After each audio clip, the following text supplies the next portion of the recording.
La captura de Miguel Ángel Félix Gallardo, en abril de 1989, marcó el final de una era.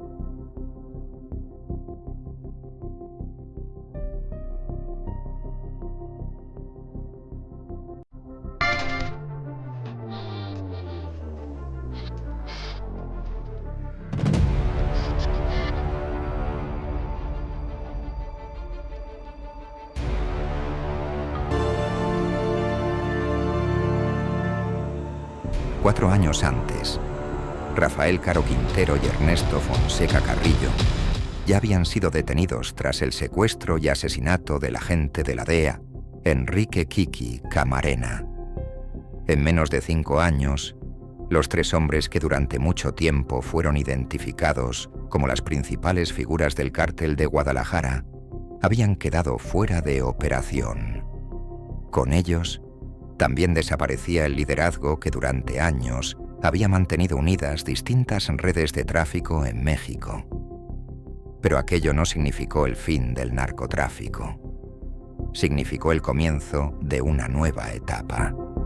Durante años se ha hablado de un supuesto reparto de plazas realizado antes de la captura de Félix Gallardo. Diversas investigaciones periodísticas sostienen esa versión, aunque los detalles exactos siguen siendo motivo de debate, y no existe una versión única plenamente documentada. Lo que sí ocurrió fue que distintas organizaciones comenzaron a actuar con mayor autonomía. En Baja California, Benjamín El Min Arellano Félix, considerado el principal estratega del grupo, junto con sus hermanos Ramón El Mon Arellano Félix, Francisco Rafael Arellano Félix, Eduardo Arellano Félix, Francisco Javier Arellano Félix y Enedina Arellano Félix, fortalecían la organización que con el tiempo sería conocida como el Cártel de Tijuana. En Sinaloa, Héctor Luis El Güero, Palma Salazar, Ismael El Mayo, Zambada, Joaquín El Chapo Guzmán Loera y Juan José El Azul. Esparragoza Moreno continuaban ampliando las redes que años atrás habían formado parte del antiguo cártel de Guadalajara. En Chihuahua, Rafael Aguilar Guajardo, antiguo integrante de la Dirección Federal de Seguridad, mantenía el control de la organización de Ciudad Juárez. Muy cerca de él, comenzaba a ganar experiencia un operador que todavía era poco conocido, Amado Carrillo Fuentes. Y en Tamaulipas, el Cártel del Golfo, una organización con décadas de existencia, permanecía bajo el liderazgo de Juan García Ábrego, quien consolidaba su poder desde Matamoros mientras fortalecía las rutas del Golfo de México. México había dejado de tener un solo centro de poder. Ahora existían varios. Cada uno buscaba controlar rutas, construir alianzas y ocupar el espacio que había dejado el antiguo cártel de Guadalajara. Mientras tanto, el negocio también estaba cambiando. La cocaína procedente de Sudamérica adquiría un papel cada vez más importante y las rutas mexicanas se convertían en un punto estratégico para llegar a Estados Unidos. Quien lograra controlar esos corredores tendría una ventaja decisiva sobre los demás. Fue en medio de ese nuevo escenario donde comenzó a destacar un hombre que hasta entonces había permanecido lejos de los reflectores. No era el más conocido, ni el más buscado, pero llevaba años aprendiendo el funcionamiento del negocio y construyendo relaciones dentro de una organización que pronto cambiaría la historia del narcotráfico en México. Su nombre era Amado Carrillo Fuentes, y mientras el viejo imperio terminaba de desaparecer, él comenzaba a abrirse camino hacia la cima.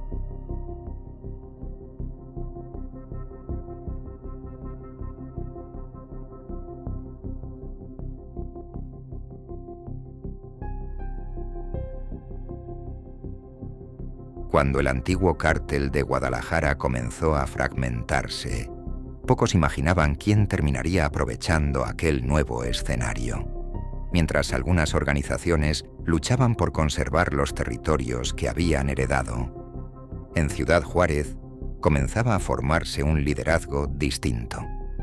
Pero la historia de ese hombre había empezado muchos años antes. Amado Carrillo Fuentes nació el 17 de diciembre de 1956 en Guamuchil, Sinaloa.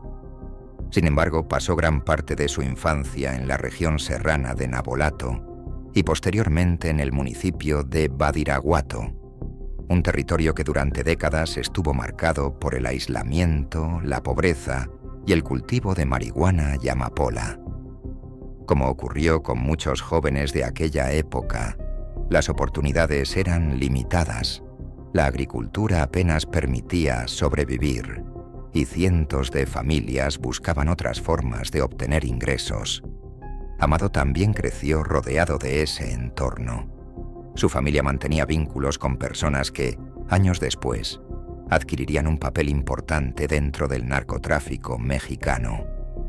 Entre ellos se encontraba su tío, Ernesto Fonseca Carrillo. Con el paso de los años, esa relación terminaría cambiando el rumbo de su vida. A diferencia de otros personajes que buscaban hacerse notar desde muy jóvenes, quienes llegaron a conocer a Amado lo describieron como un hombre reservado. Observaba más de lo que hablaba. Escuchaba antes de tomar decisiones y prefería aprender antes que llamar la atención. Aquellas características pasarían casi desapercibidas en ese momento, pero con el tiempo se convertirían en una de sus mayores fortalezas. Durante la década de 1970, comenzó a involucrarse de manera gradual en las actividades de la organización vinculada a su tío. No existen registros públicos que documenten con precisión cuáles fueron sus primeras responsabilidades.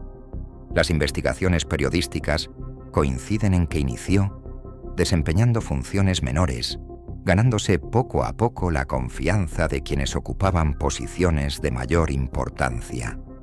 Fue así como empezó a conocer las rutas, los contactos y la forma en que funcionaba una estructura criminal que continuaba creciendo año tras año.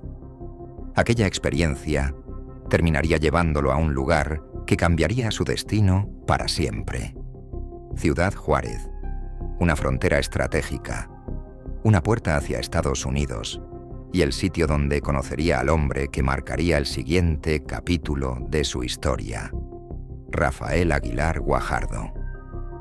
Sin saberlo, aquel encuentro sería el comienzo del ascenso de quien, años más tarde, sería conocido como el Señor de los Cielos.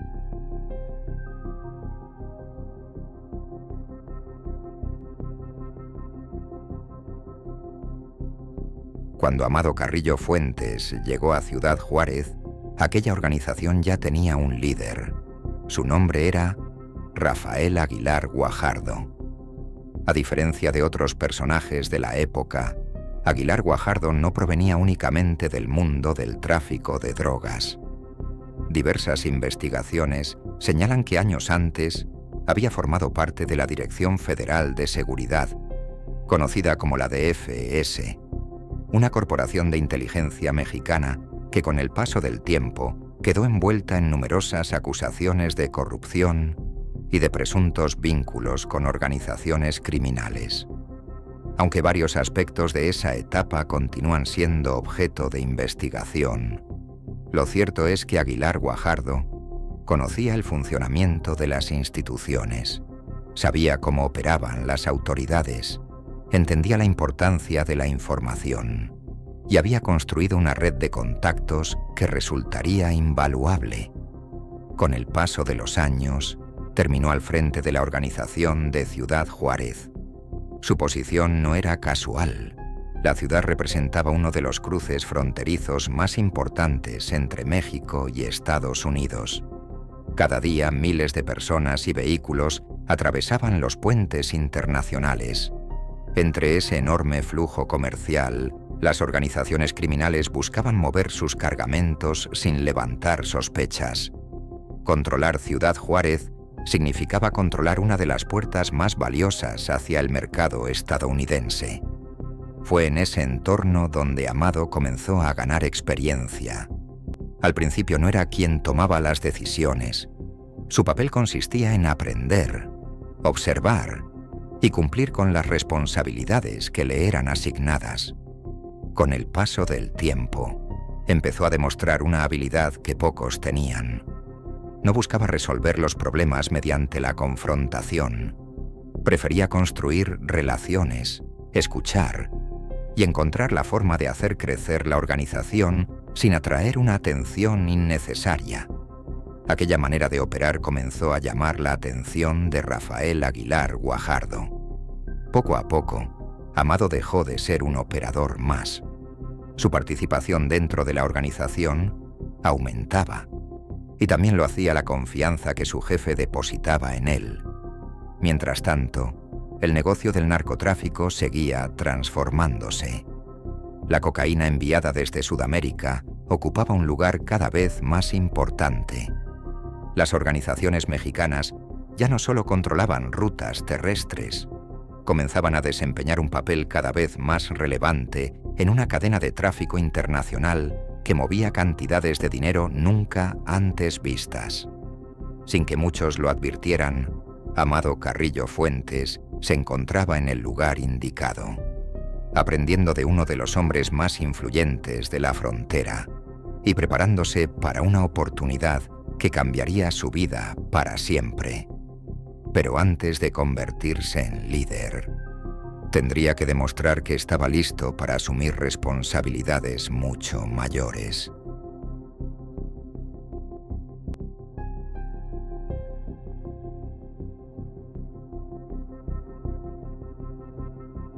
Durante los primeros años en Ciudad Juárez, Amado Carrillo Fuentes permaneció lejos de los reflectores. Su nombre apenas aparecía en las investigaciones. Las autoridades concentraban su atención en otros dirigentes. Y eso, lejos de perjudicarlo, terminó convirtiéndose en una ventaja. Mientras otros buscaban consolidar su poder, Amado continuaba aprendiendo. Conocía las rutas, observaba la manera en que se negociaban los cargamentos y entendía que, en aquel negocio, la confianza podía ser más valiosa que cualquier cargamento. Con el paso del tiempo, Rafael Aguilar Guajardo comenzó a delegarle responsabilidades cada vez más importantes. No existen registros públicos que documenten el momento exacto en que ocurrió esa transición. Sin embargo, distintas investigaciones periodísticas coinciden en que Amado fue adquiriendo un papel cada vez más relevante dentro de la organización. Ya no era solamente un operador. Comenzaba a participar en decisiones que influían directamente en el funcionamiento de la estructura. Aquellos años también marcaron un cambio para el narcotráfico en toda la región. Las organizaciones colombianas incrementaban el envío de cocaína hacia Norteamérica. México dejaba de ser únicamente una ruta de paso. Los grupos mexicanos empezaban a negociar condiciones más favorables y a obtener mayores beneficios por cada cargamento que cruzaba la frontera. Ciudad Juárez se convirtió en una pieza fundamental de ese nuevo escenario. Su ubicación permitía acceder a uno de los mercados más importantes de Estados Unidos, y quien controlara esa frontera tendría una posición privilegiada. Amado entendió rápidamente que el futuro del negocio estaba cambiando. Las viejas rutas seguían siendo importantes, pero la escala de las operaciones era cada vez mayor. Los cargamentos aumentaban, las ganancias crecían, y la organización necesitaba personas capaces de coordinar movimientos cada vez más complejos. Fue precisamente en ese contexto donde Amado comenzó a consolidar su reputación, no por buscar protagonismo, sino por cumplir con los objetivos que le eran encomendados. Cada nueva responsabilidad fortalecía la confianza que Rafael Aguilar Guajardo depositaba en él, y poco a poco, su nombre empezó a escucharse con más frecuencia dentro de la organización de Ciudad Juárez.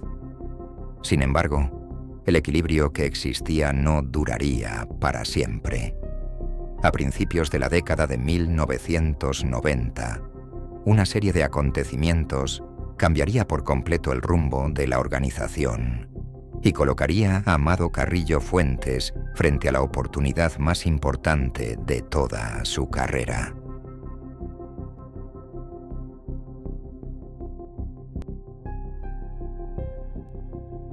Para principios de la década de 1990, la organización de Ciudad Juárez se había convertido en una de las más importantes de la frontera. Rafael Aguilar Guajardo seguía al frente, y Amado Carrillo Fuentes ya no era un simple operador. Durante años había ganado experiencia, había construido relaciones y se había convertido en uno de los hombres de mayor confianza dentro de la organización. Pero el equilibrio estaba a punto de romperse. El 12 de abril de 1993, Rafael Aguilar Guajardo fue asesinado en Cancún, Quintana Roo. Su muerte marcó un punto de inflexión para la organización de Ciudad Juárez. Con el paso de los años, surgieron distintas versiones sobre quién ordenó el crimen y cuáles fueron los motivos. Algunas investigaciones periodísticas señalaron conflictos internos por el control de la organización. Otras apuntaron hacia disputas relacionadas con el creciente negocio de la cocaína. Sin embargo, hasta la fecha, varios aspectos de ese asesinato continúan siendo motivo de debate y no existe una versión definitiva respaldada por una resolución judicial. Lo que sí ocurrió fue que, tras la muerte de Aguilar Guajardo, la organización necesitaba un nuevo liderazgo. Y todas las miradas se dirigieron hacia el hombre que durante años había permanecido a su lado: Amado Carrillo Fuentes. Su llegada al mando no fue producto de la improvisación. Había pasado años aprendiendo el funcionamiento de la organización. Conocía las rutas, conocía a los operadores y entendía mejor que nadie cómo funcionaba el negocio en la frontera. Por primera vez, todas las decisiones pasaban por él. Pero asumir el liderazgo también significaba enfrentar un escenario completamente distinto. Las organizaciones rivales crecían, la cocaína movía cantidades de dinero cada vez mayores, y las rutas hacia Estados Unidos se habían convertido en el objetivo de todos. Amado entendía que ya no bastaba con conservar lo que había heredado. Si quería mantenerse al frente, tendría que transformar la organización. Y eso fue exactamente lo que comenzó a hacer. Sin embargo, mientras un nuevo líder surgía en Ciudad Juárez, el hombre que durante años había coordinado gran parte del narcotráfico en México seguía observando la transformación del mapa criminal desde una celda. El antiguo imperio había desaparecido. Ahora comenzaba la lucha por ocupar su lugar.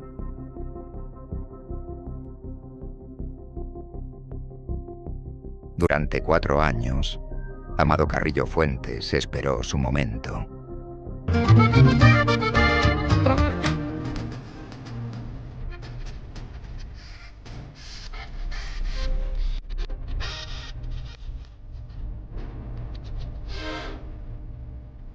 No buscó protagonismo.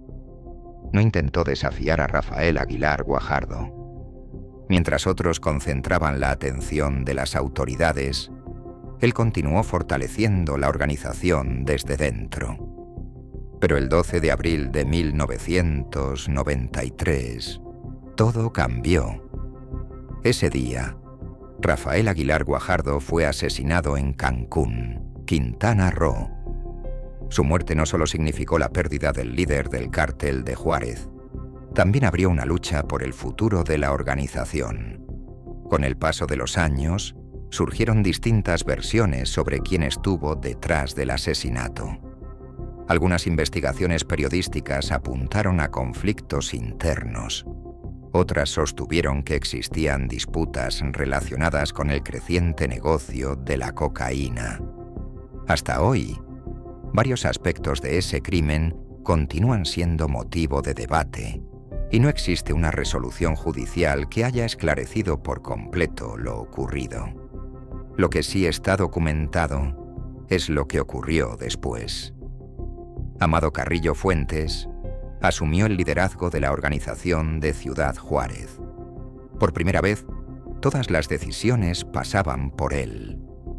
A diferencia de otros jefes que respondían con violencia a cada desafío, Amado entendía que el verdadero poder no dependía únicamente de las armas, dependía de las rutas, de las alianzas, de la logística y de la capacidad para mover cargamentos sin interrumpir el negocio.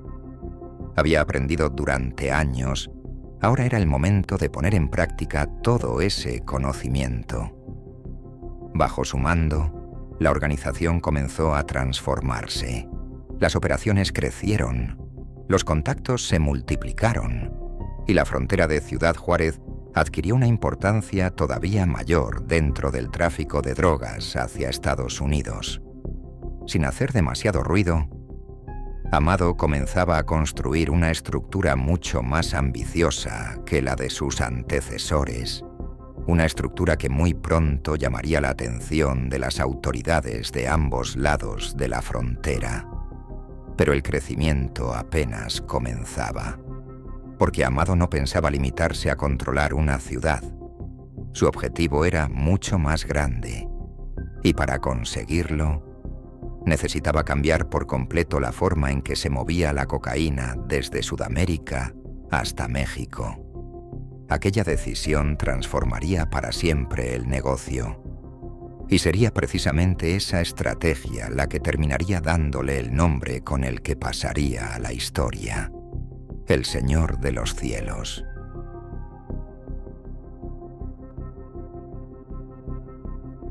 Con el liderazgo de la organización de Ciudad Juárez en sus manos, Amado Carrillo Fuentes comprendió que el negocio estaba cambiando. Las rutas tradicionales seguían siendo importantes, pero la demanda de cocaína en Estados Unidos no dejaba de crecer.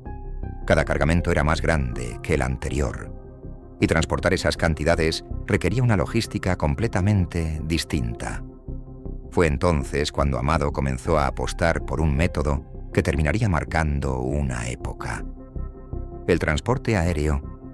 Diversas investigaciones coinciden en que, durante esos años, la organización de Juárez incrementó de manera importante el uso de aeronaves para trasladar cargamentos desde Sudamérica hasta territorio mexicano. Una vez en México, la droga continuaba su recorrido por tierra hacia la frontera con Estados Unidos. Aquella estrategia permitía mover mayores cantidades en menos tiempo. También reducía algunos de los riesgos que representaban las rutas tradicionales. Mientras otros competían por controlar caminos y carreteras, Amado buscaba aprovechar una ruta mucho menos visible: el cielo. Con el paso de los años, comenzaron a aparecer reportes sobre una flota integrada por distintos tipos de aeronaves. El número exacto sigue siendo motivo de debate. Algunas investigaciones hablan de decenas de aviones, otras sostienen cifras diferentes.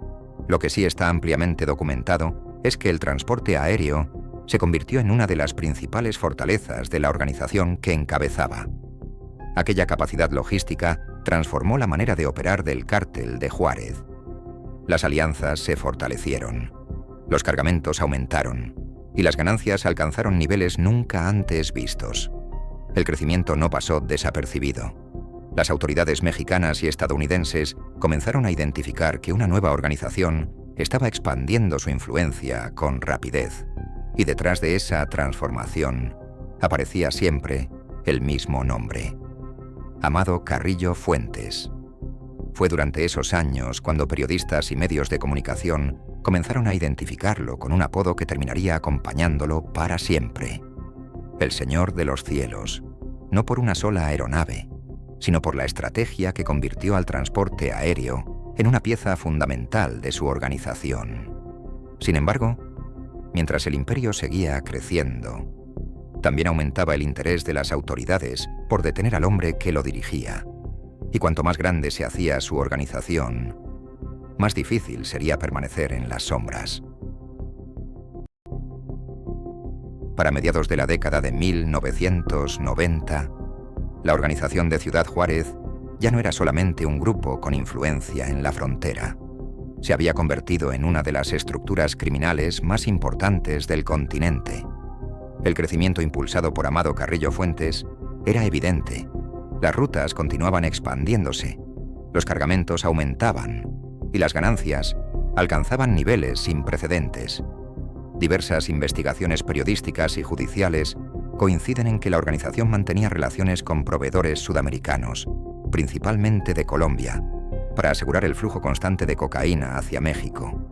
Desde allí, la droga continuaba su recorrido hacia Estados Unidos utilizando una compleja red de transporte terrestre y aéreo.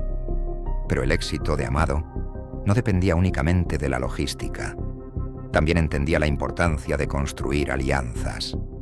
A diferencia de otros líderes que optaban por la confrontación inmediata, buscó mantener acuerdos que permitieran a la organización seguir creciendo. Al mismo tiempo, algunos integrantes de su propia familia comenzaron a asumir responsabilidades dentro de la estructura. Entre ellos destacaba su hermano, Vicente Carrillo Fuentes. Con el paso de los años, Vicente se convertiría en una de las personas de mayor confianza de Amado y en una pieza fundamental para el funcionamiento de la organización. Mientras tanto, en otras regiones del país también surgían nuevos liderazgos. Los hermanos Arellano Félix fortalecían su presencia en Tijuana. En Sinaloa continuaban creciendo figuras como Héctor Palma, Ismael El Mayo Zambada, Joaquín El Chapo Guzmán y Juan José El Azul Esparragoza Moreno. En Tamaulipas, Juan García Ábrego mantenía el control del cártel del Golfo. Cada organización defendía sus propios intereses. Pero durante aquellos años, numerosos analistas e investigadores comenzaron a coincidir en una idea. El hombre que mayor capacidad logística había desarrollado en México era Amado Carrillo Fuentes. Su organización movía cargamentos cada vez más grandes, operaba en distintos estados del país y mantenía conexiones internacionales que fortalecían su posición. El crecimiento parecía no tener límites, pero cuanto más grande se hacía el imperio, mayor era también la presión de las autoridades mexicanas y estadounidenses. Las investigaciones se multiplicaban, la cooperación entre ambos países aumentaba, y por primera vez, Amado Carrillo Fuentes comprendió que permanecer oculto sería cada vez más difícil. El hombre que había construido uno de los imperios criminales más grandes de su época comenzaba a convertirse también en uno de los objetivos más buscados.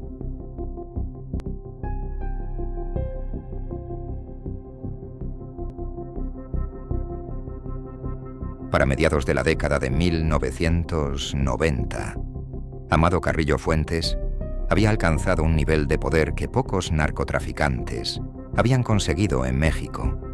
Su organización operaba en distintos estados del país. Las rutas continuaban creciendo y los cargamentos seguían cruzando la frontera hacia Estados Unidos. Pero aquel crecimiento tenía un precio. Mientras el imperio se expandía, también lo hacían las investigaciones. Las autoridades mexicanas intensificaron los operativos contra la organización de Ciudad Juárez. Al mismo tiempo, la cooperación con las agencias estadounidenses aumentaba conforme avanzaban las investigaciones sobre el tráfico internacional de cocaína. Cada aseguramiento, cada captura y cada testimonio reducían poco a poco el margen de maniobra de la organización. Amado comprendía que el escenario ya no era el mismo que unos años atrás. Durante mucho tiempo había logrado mantenerse lejos de los reflectores. Ahora su nombre aparecía cada vez con más frecuencia en los informes de inteligencia y en los medios de comunicación. El anonimato, que durante años había sido una de sus mayores fortalezas, comenzaba a desaparecer.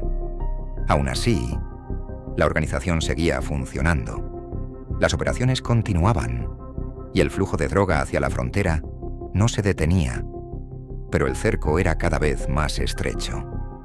Diversas investigaciones periodísticas de la época señalaron que las autoridades seguían cada uno de sus movimientos e intentaban localizar a quien ya era considerado uno de los principales objetivos del narcotráfico en México. La presión aumentaba, y con ella también aumentaban los riesgos.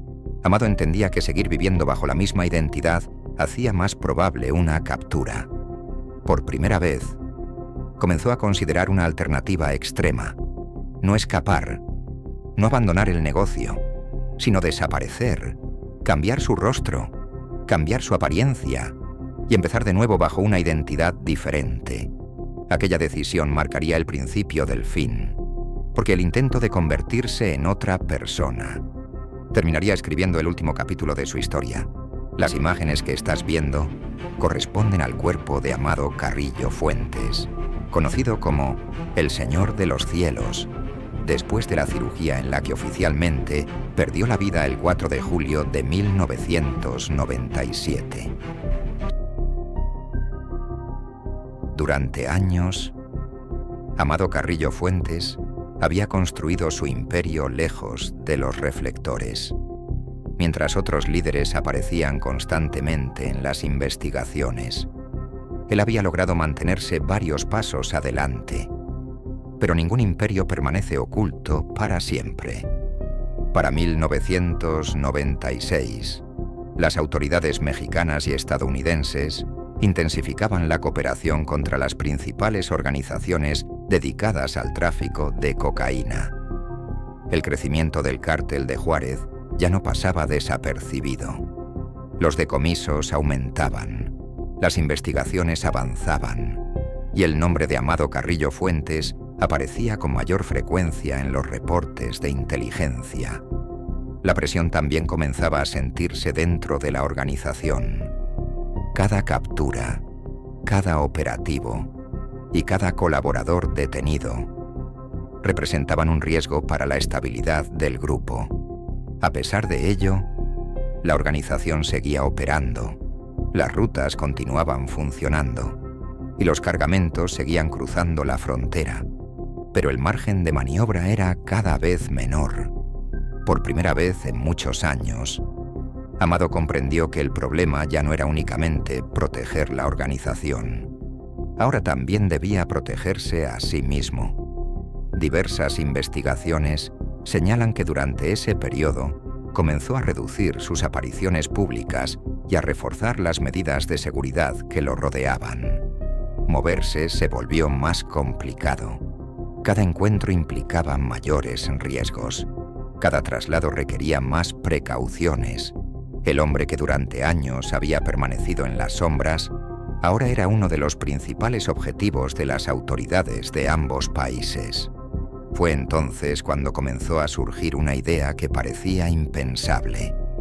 Si ya no podía pasar desapercibido, tal vez tendría que convertirse en otra persona. No cambiar de organización, no abandonar el negocio, sino cambiar su propia identidad. Aquella decisión, tan arriesgada como inesperada, marcaría el comienzo del capítulo más controvertido de toda su historia, porque el intento de desaparecer terminaría convirtiéndose en el acontecimiento que definiría para siempre el nombre de Amado Carrillo Fuentes.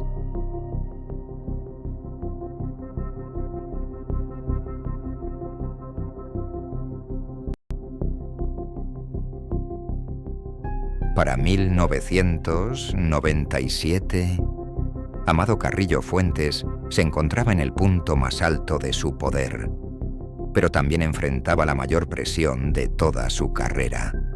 Las autoridades mexicanas estrechaban el cerco. La cooperación con Estados Unidos era cada vez más intensa, y permanecer oculto se volvía una tarea prácticamente imposible.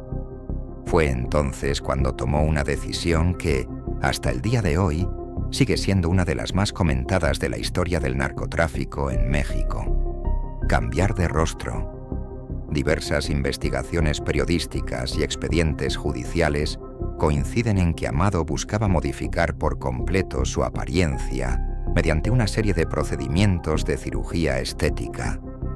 El objetivo era reducir las posibilidades de ser identificado por las autoridades. No era una decisión menor. Significaba desaparecer públicamente, abandonar la imagen con la que durante años había sido identificado. y comenzar una nueva etapa bajo un aspecto completamente diferente. Sin embargo, con el paso del tiempo surgieron numerosas versiones sobre lo que realmente ocurrió durante aquellos días.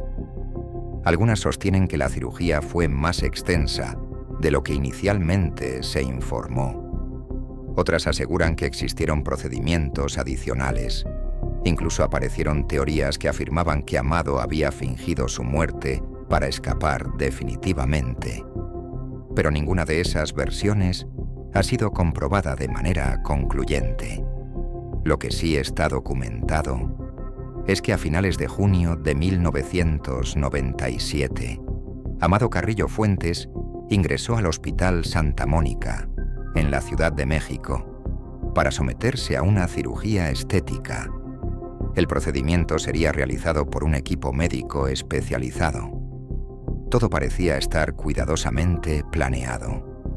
Si la operación tenía éxito, Amado desaparecería, y las autoridades tendrían que comenzar a buscar a un hombre completamente distinto. Era, quizá, la apuesta más arriesgada de toda su vida.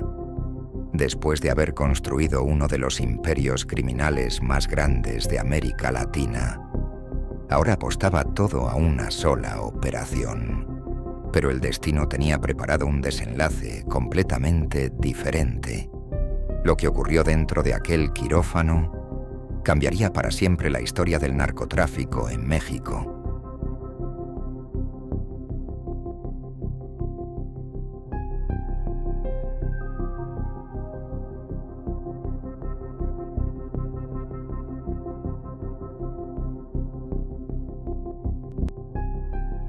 La mañana del 4 de julio de 1997, la noticia comenzó a recorrer México. Amado Carrillo Fuentes había muerto. De acuerdo con la versión oficial, el líder del cártel de Juárez falleció durante una cirugía estética realizada en el Hospital Santa Mónica, en la Ciudad de México. El procedimiento buscaba modificar su apariencia física para dificultar su identificación por parte de las autoridades. Según las investigaciones, durante la intervención surgieron complicaciones que terminaron provocando su muerte. La noticia sorprendió a las autoridades, pero también al propio mundo del narcotráfico. Durante años, Amado había logrado mantenerse un paso adelante. Había construido uno de los imperios criminales más grandes de su época. Y cuando parecía que podía escapar una vez más, todo terminó dentro de un quirófano. Sin embargo, aquella no fue la última página de la historia. Con el paso de los días, comenzaron a surgir dudas. ¿Realmente había muerto? ¿La cirugía había salido mal? ¿O todo formaba parte de un plan para desaparecer definitivamente? Las especulaciones crecieron rápidamente. Con el paso de los años, aparecieron decenas de teorías. Algunas aseguraban que había logrado escapar. Otras sostenían que el cuerpo nunca fue plenamente identificado. Incluso hubo quienes afirmaron haberlo visto con vida tiempo después. Pero ninguna de esas versiones ha podido ser demostrada con evidencia concluyente. Lo que sí está documentado es que las autoridades mexicanas dieron por válida su muerte. Meses después, 2 de los médicos que participaron en la cirugía fueron encontrados asesinados. Ese hecho alimentó aún más las especulaciones. Hasta la fecha, continúan existiendo distintas interpretaciones sobre lo ocurrido, pero ninguna ha modificado la conclusión oficial.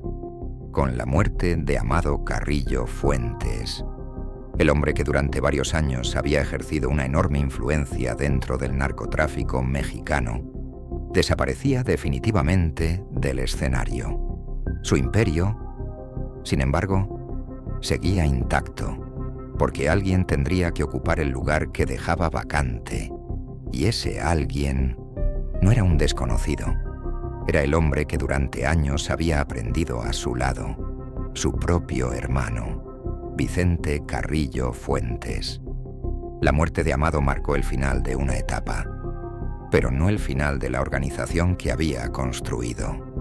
La historia del cártel de Juárez estaba lejos de terminar.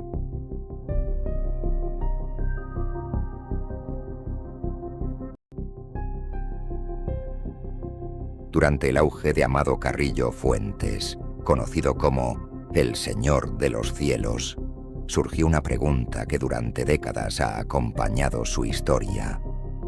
¿Cómo pudo construir un imperio de esa magnitud sin algún nivel de protección dentro del propio Estado? Responder esa pregunta no es sencillo. Existen hechos plenamente comprobados, investigaciones periodísticas y también versiones que nunca pudieron demostrarse. Uno de los casos mejor documentados fue el del general Jesús Gutiérrez Rebollo. En 1996 fue nombrado director del Instituto Nacional para el Combate a las Drogas y llegó a ser presentado por autoridades mexicanas y estadounidenses como uno de los hombres más importantes en la lucha contra el narcotráfico. Sin embargo, apenas unos meses después, todo cambió. Las investigaciones oficiales concluyeron que, lejos de combatir al cártel de Juárez, el general presuntamente utilizaba la información privilegiada obtenida por su cargo para beneficiar a Amado Carrillo Fuentes. Según la acusación presentada por la Procuraduría General de la República, esa ayuda consistía en proporcionar información sobre operativos, facilitar que Amado evitara ser localizado por las autoridades y permitir que continuara moviéndose con un menor riesgo de ser detenido. Las investigaciones también revelaron que una residencia vinculada al general habría sido utilizada por Amado Carrillo como una casa de seguridad en la Ciudad de México, lo que fortaleció las acusaciones en su contra. A cambio de esa protección, las autoridades sostuvieron que Gutiérrez Rebollo habría recibido importantes beneficios económicos provenientes de la organización criminal, aunque el monto exacto nunca fue dado a conocer públicamente. Tras el proceso judicial, el general fue condenado por delitos relacionados con delincuencia organizada y protección al narcotráfico. Su caída se convirtió en uno de los mayores escándalos de corrupción en la historia reciente de México. Pero ese no fue el único nombre relacionado con el caso. Diversas investigaciones periodísticas también señalaron al entonces gobernador de Quintana Roo, Mario Villanueva Madrid. De acuerdo con las investigaciones, la ayuda consistía en permitir que aeronaves cargadas con cocaína utilizaran Quintana Roo como punto de entrada y tránsito hacia otros destinos. Según la acusación, esa protección también habría incluido el uso de corporaciones policíacas estatales para reducir el riesgo de aseguramientos y brindar seguridad a determinadas operaciones del cártel de Juárez. Por esos hechos, Mario Villanueva fue procesado y posteriormente condenado por delitos relacionados con narcotráfico y lavado de dinero. Sin embargo, cuando se habla de una relación directa y personal con Amado Carrillo Fuentes, gran parte de esa información proviene de investigaciones periodísticas y no de una sentencia que acreditara específicamente una colaboración entre ambos. También existieron publicaciones que mencionaron a otros políticos, como Manlio Fabio Beltrones y Jorge Carrillo Olea. En ambos casos, diversos medios de comunicación, entre ellos The New York Times, publicaron información basada en reportes de inteligencia estadounidenses, donde se afirmaba que ambos habrían formado parte de una presunta red de protección política que favorecía las operaciones del cártel de Juárez. De acuerdo con esos reportes, la supuesta ayuda consistía en permitir que la organización operara con menor presión por parte de las autoridades y en brindar protección política a determinados funcionarios relacionados con el combate al narcotráfico. Sin embargo, esos señalamientos nunca fueron acreditados en un juicio. Tanto Beltrones como Carrillo Olea rechazaron públicamente las acusaciones y jamás fueron condenados por esos hechos. Por esa razón, los historiadores distinguen claramente entre investigaciones periodísticas y hechos judicialmente comprobados. Lo que sí parece claro es que el crecimiento del Cártel de Juárez no dependió únicamente de su enorme capacidad económica, de su flota de aviones o de sus rutas internacionales. Diversos procesos judiciales e investigaciones coinciden en que la corrupción dentro de distintas instituciones permitió que organizaciones criminales de aquella época ampliaran considerablemente su capacidad de operación, no necesariamente mediante una sola persona o un solo funcionario, sino a través de una red de servidores públicos corruptos que, por dinero, amenazas o intereses personales, filtraban información, facilitaban movimientos, reducían la presión de las autoridades o simplemente dejaban de cumplir con sus responsabilidades. El caso del general Jesús Gutiérrez Rebollo sigue siendo, hasta la actualidad, el ejemplo más sólido y mejor documentado de esa red de protección.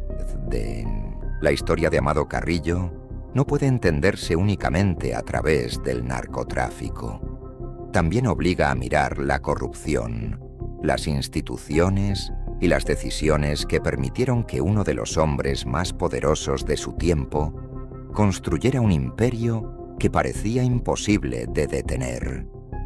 ¿Crees que el poder del Cártel de Juárez habría alcanzado ese nivel sin una red de corrupción dentro de las instituciones? ¿O piensas que su crecimiento respondió principalmente a su capacidad logística y económica?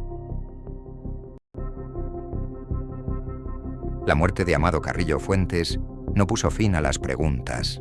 En realidad, fue el comienzo de una de las mayores controversias en la historia del narcotráfico mexicano. ¿Por qué un hombre que había construido uno de los imperios criminales más grandes de América Latina decidió cambiar por completo su apariencia? ¿Buscaba únicamente escapar de las autoridades? ¿O existía otra razón? Durante años, diversas investigaciones revelaron un aspecto poco conocido de la vida de Amado: su relación con una ciudadana cubana llamada Marta Venus Cáceres. De acuerdo con información entregada por el gobierno de Cuba a la entonces Procuraduría General de la República de México, en 1997, Amado mantuvo una relación afectiva con Marta Venus durante los últimos años de su vida. Incluso viajaba a la isla utilizando una identidad distinta para visitarla. Según esas mismas investigaciones, ella conocía a un empresario mexicano, no al hombre que las autoridades identificaban como uno de los narcotraficantes más poderosos del continente. Con el paso del tiempo, surgió una pregunta que continúa generando debate. ¿Estaba Amado buscando algo más que escapar de la justicia? Algunos periodistas e investigadores han planteado la posibilidad de que, presionado por las autoridades y con una relación sentimental consolidada, hubiera considerado abandonar la vida que había construido durante décadas. Sin embargo, hasta el día de hoy no existe evidencia que permita confirmar esa hipótesis. No hay documentos, no hay declaraciones directas de Amado, ni pruebas concluyentes que demuestren que su intención era retirarse para comenzar una nueva vida junto a Marta Venus. Lo que sí está documentado es que la presión sobre él aumentaba cada día y que la cirugía estética representaba una oportunidad para desaparecer de la mirada de las autoridades. Si ese nuevo rostro habría servido únicamente para seguir dirigiendo su organización o para dejar atrás el mundo del narcotráfico, es una pregunta que probablemente nunca tendrá una respuesta definitiva, porque la única persona que conocía realmente esa decisión nunca pudo contar su versión. Y mientras las teorías seguían creciendo, el Cártel de Juárez enfrentaba una realidad inevitable. Su líder había desaparecido. El imperio seguía en pie, pero alguien tendría que asumir el mando, y esa transición marcaría el inicio de una nueva etapa para la organización.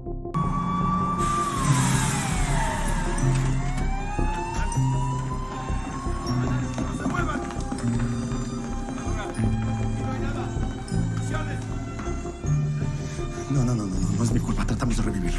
Tratamos. Se le dijo. On July 7th, 1997, Amado Carrillo Fuentes died in Mexico City. De tu amor, con siglos de dolor. te lo puedo pagar. Amado's time had run out. Muchos de pesar me amenazan caer.